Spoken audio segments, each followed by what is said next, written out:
केल्यावर श्री गणेश मित्र मंडळ कोलेवाडा कल्याण विसर्जन पथक हे आम्ही 20 वर्षापासून जेव्हापासून इथं घाट उभारणी झाले तेव्हापासून आम्ही विसर्जन करतोय।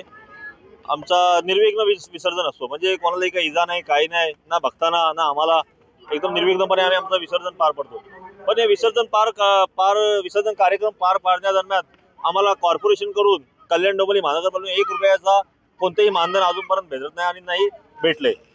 तरी पण आमची पोरं ही सर्व सेवेनेशी जे काय कोणी देईल दक्षिणा, त्या दक्षिणेवर आमचा सर्व उदारनिर्वाह चालू। पण माझी एक इच्छा होती की कॉर्पोरेशनने पण काहीतरी याच्या संदर्भात काहीतरी एक करायला पाहिजे। काय जर मेहनत करतात तर त्याचं फल मिळालं पाहिजे, बरोबर? तर पण ती मेहनतच काय कामाची, असं माझं हे बोलणं। तर याच्यामध्ये आपण जर थोडं प्रेशर टाकलं आपल्या मार्फत कॉर्पोरेशनवर तर थोडं आम्हाला पण थोडं सहकार्य लाभेल, बस एवढंच बोलणं आहे।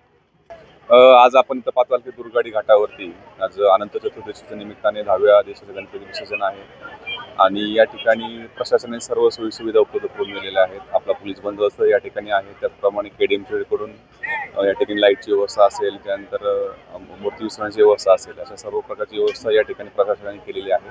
आमचा अंदाजे 200 पर्यंत आमचा पोलीस अधिकारी कर्मचारी या दुर्गाडीच्या ठिकाणी आणि सर्व घाटावरती आम्ही बंदोबस्त लावलेला आहे। त्यानंतर इतरही आम्हाला पोलीस मित्र असतील, त्यानंतर अनिरुद्ध बापू फाउंडेशन असेल, त्यांची सुद्धा स्वयंसेवक आणि बिर्ला कॉलेजचे NSSचे आपले मुलं हे सुद्धा आम्हाला यासाठी मदत करत आहे आणि सगळ्यांच्या सहकार्यातनं व्हॉलंटिअर्सच्या माध्यमातून कोळी समाज या ठिकाणी विसर्जनाला गणपतीच्यासाठी उपलब्ध आहे। अशा अनुषंगाने या ठिकाणी दुर्गाडी आणि सर्व घाटावरती अतिशय शांततेमध्ये हे सुरू आहे, विसर्जन सुरू आहे, कोणत्याही प्रकारची अडचण नाही आहे।